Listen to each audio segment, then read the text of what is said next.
Welcome back to Indians Baseball on the show here. Some Kansas City players getting ready as the Indians are taking on the Royals in Cleveland at Progressive Field today. Some players warming up right there. We're going to see if we can get our revenge against the Royals, who carry a 71-72 record into this game against the Cleveland Indians, who are 87-55.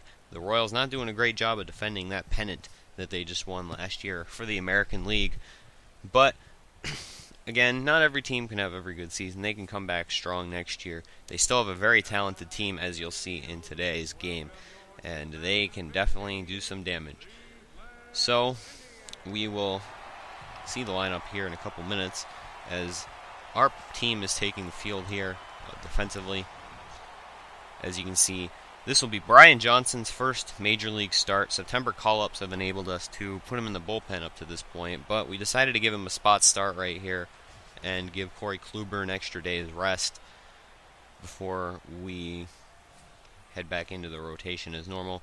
Lorenzo Cain, Omar Infante, Eric Hosmer, Eric Kratz, Alex Gordon, Kendrys Morales, Mike Moustakas, Moises Sierra, and Christian Colon. By the way, have you guys all noticed how good Eric Kratz does for some reason? It's weird. But Brian Johnson, first start, he has one appearance out of the bullpen where he pitched 5 innings and got 2 strikeouts with no runs given up. So that's nice. That was not a start, by the way. I did check before the game. But Lorenzo Cain is going to beat out this throw to start out the game, so Brian Johnson, not a good start to his start yet. He allows the first runner to reach, even though it's not really his fault. It was an infield single. But he will reclaim, or will wash away that mistake. And to top it all off, to end the inning, he is going to get Hosmer to strike out on that slider right there. Nasty stuff from Brian Johnson. So we'll see what Terry Francona is going to throw out there for the Cleveland Indians. Jason Kipnis, Daniel Nava, Michael Brantley, David Murphy, Giovanni Urshela, Carlos Santana, Mike Aviles, James Ramsey in center field, and Yan Gomes. James Ramsey is also making his MLB debut in this episode, as he was part of the September call-ups. We were going to call up Clint Frazier as well to showcase his skills. However, I thought having that many extra outfielders on the roster was a little excessive. Edinson Volquez, 4.45 ERA, 6-12 record. June 12th is my birthday, so I thought that was really funny when I first saw that when we were going up against Edinson Volquez. But Jason Kipnis is going to double off the wall right here in left center. The throw gets in quick, so it holds him just a double, but still is a runner on second. Daniel Nava getting the start against the right-hander, DHing, giving Brandon Moss a day off, is going to draw the walk right here, a 4-0 count once he gets on base. No strikes thrown, so running into some trouble early, but he's going to get some help from his defense right there as Moustakas handles a hard line shot that could have been an RBI single or even double for Brantley. 2 outs now, and David Murphy is going to hit this one. Christian Colon is going to throw it over the head of Eric Hosmer, and Hosmer doesn't do anything to recover. I thought going for second that David Murphy was definitely going to be thrown out, but he did not. And so Giovanni Urshela is going to strike out to end the inning, though. We go into the top of the second, a 3-2 count again, and that's Eric Kratz swinging through that one. So good going for Brian Johnson so far. A couple strikeouts and avoiding any sort of major danger. He does walk the next batter, Alex Gordon.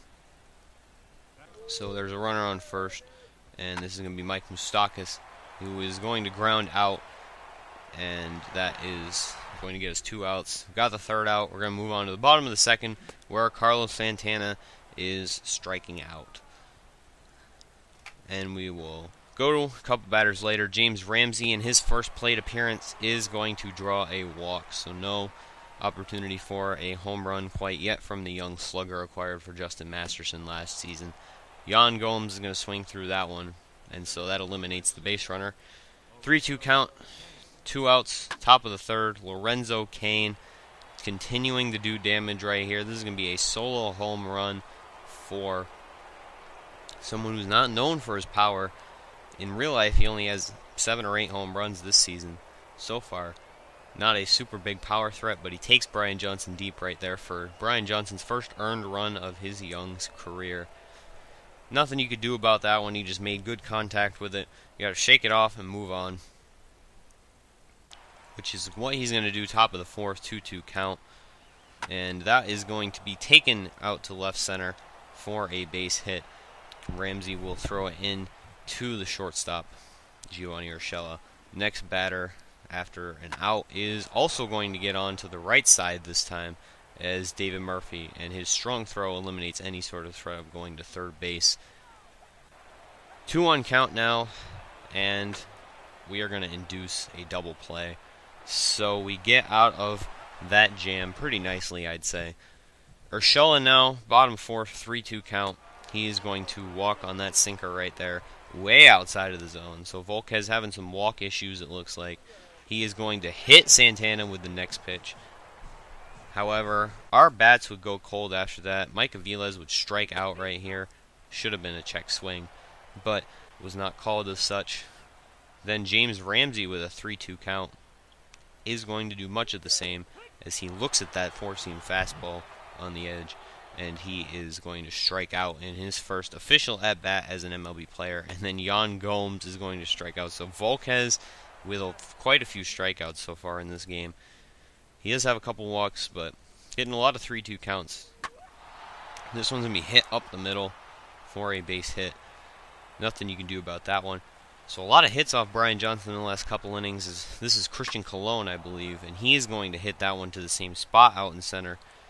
And another strong throw in is going to eliminate any sort of damage. And then, speak of the devil, we're going to get a double play right here. However, fielding issues that have plagued me all season eliminate any actual threat of a double play. And then Omar Infante, I believe, decides to drive in a run right there. So the game screws me into giving up an extra run on what should have been a double play. But we are going to get the last batter to strike out swinging, so I guess that's solace in that. Daniel Nava with another 3-0 count is going to draw a 4-pitch walk. So that's 2 for him on the day. Michael Brantley with a 1-2 count, and that's a strong hit right there. He's going to take that one out to right field. As you saw that one coming off the bat, and you knew that was going to be a hard line drive. 2-2 count for David Murphy, and he is going to ground this one, and he cannot beat out that throw, obviously. It is David Murphy. Jason Kipnis now is going to get on base here with a single. And that is going to be the end of the day for Edinson Volquez.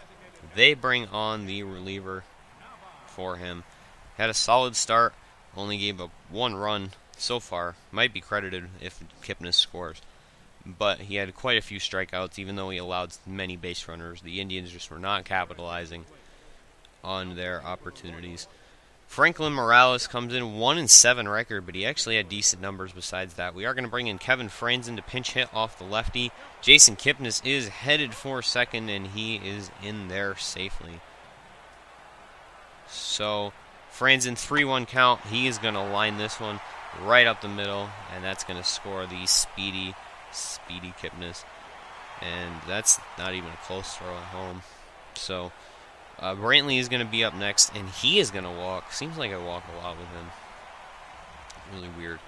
But David Murphy after that is going to pop up into left field. So Neil Ramirez comes on to pitch, and he is not a good ERA so far, but he gets a couple solid innings, including a couple strikeouts. He does walk Eric Kratz right here. 1-2 count for the next batter, and the next batter is going to run and do a double play, so that eliminates the threat for the Royals.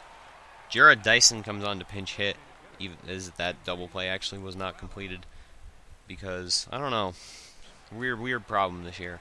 But he's going to get to second on the... Okay, I must have missed something major happening, but whatever. We're in the top of the 9th now, and Neil Ramirez is still on. He pitched 3 solid innings as he gets Christian Colon to strike out right there. Ryan Madsen comes on to pitch the bottom of the 9th, seeing if the Indians can walk this one off or if it's going to be extra innings. Alex Liddy and Brett Eibner come in as defensive replacements. Ben Revere is going to come on to pinch hit with 2 outs in the bottom of the 9th. 3-2 count, and he is going to pop that one up. So, probably would have been a walk if he didn't swing at it. But, we're going to go into extras. Bottom of the 10th, David Murphy at bat. He is going to single that one right up the middle. That was a very slow roller. Probably could have gotten to that if they were a little more reactive, but they just were not. Carlos Santana with a 3-2 count now, and he swings through that one. Just no luck tonight for him, especially against right-handers. Rafael Soriano is on in the top of the 11th with a 3-2 count to this batter. He is going to single it up the middle for a base hit with 1 out, I believe. And 1-1 count right here, and that is going to be taken into right field. David Murphy has no problem fielding that, which is not something that I get to say very often because he's a very not good fielder whenever I play with him for some reason. Next batter is going to walk, so the bases are loaded, and Rafael Soriano continues to run into troubles. Mark Repchinski with a 7-1 record. He's like the opposite of Franklin Morales, where he's getting really lucky. Ends up giving up a base hit right here, and so the Royals are going to take a 3-2 lead here in the top of the 11th. The next batter is going to strike out. And I want you to watch the sequence of events that happens right here with 2 outs. 1-2 count, and that is going to be 2 runs.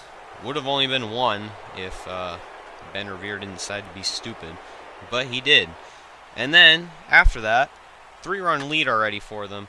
They're going to add on as Jason Kipnis is stupid and throws that one away, allows the runners to get to second and third. So with 2 outs, we really blow an opportunity. It would have been a 1-run game, and now it's a 4-run game. The last batter does ground out, fortunately enough, and we're actually able to field and get the throw. It scared me for a second because I thought that was going to be 2 more runs. Paulo Orlando comes in to the game and plays the field. That was a really good spin throw, but it was not quick enough. James Ramsey beats that one out. That's his first major league hit, is an infield single. I don't even think he's playing. Oh, yeah, he is playing center field because we pinch hit Ben Revere into the DH spot. Brandon Moss gets on here.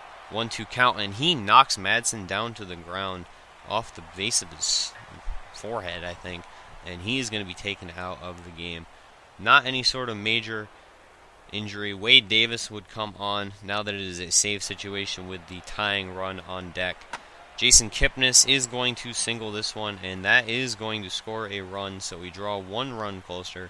And if we hadn't made all those flubs in the top of the 11th with 2 outs, this wouldn't be an issue. However, Ben Revere kills the rally as he just looks at that pitch, and then Michael Brantley is going to fly this one straight up into center field.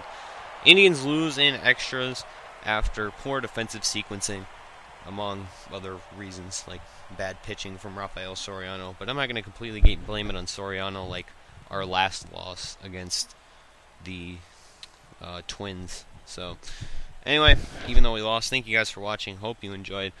Next episode should be out later this week. I will see you guys then. Thanks for watching, everyone.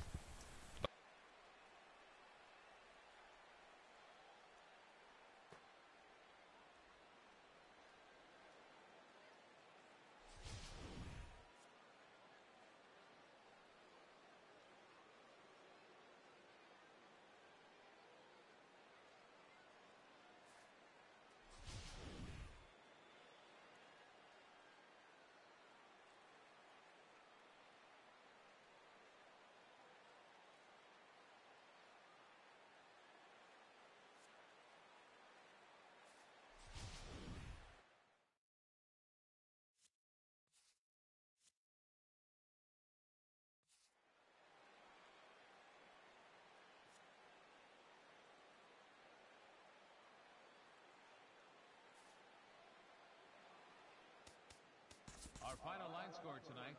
First, for the victorious Kansas City Royals, 6 runs on 14 hits, 1 error, and 11 runners left on base.